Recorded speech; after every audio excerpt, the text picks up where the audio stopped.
Heureux d'être en demi-finale, les Argentins. 24 ans qu'ils n'avaient pas réussi à atteindre le dernier carré d'une Coupe du Monde, alors ils savourent le moment, mais ils savent aussi à quel point ils sont attendus au tournant.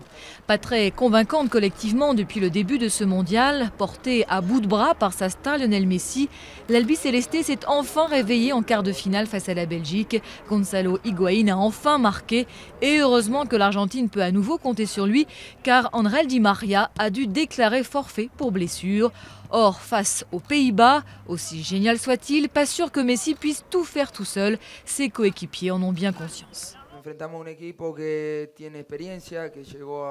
Nous affrontons une équipe qui a de l'expérience et qui est arrivée en finale du dernier mondial et qui a soif de revanche pour ce qui s'est passé en Afrique du Sud. Ce sera un match difficile, mais comme cela l'a été jusqu'à présent, ce ne sera pas une demi-finale facile.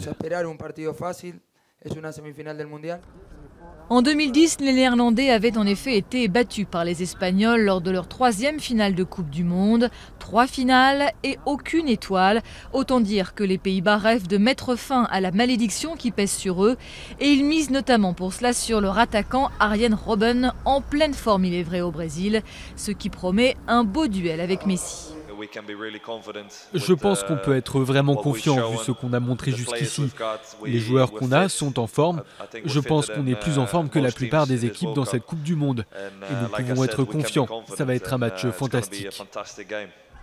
Point faible tout de même des Néerlandais, leur défense un peu trop statique pour résister à un Lionel Messi et qui en plus sera sans doute privé pour ce match de son meilleur élément, Ron Vlaar, blessé face au Costa Rica. Mais les Pays-Bas ont aussi un sélectionneur dont les talents tactiques ne sont plus approuvés. Ils espèrent donc que Louis van Gaal va trouver la formule magique pour battre l'Argentine.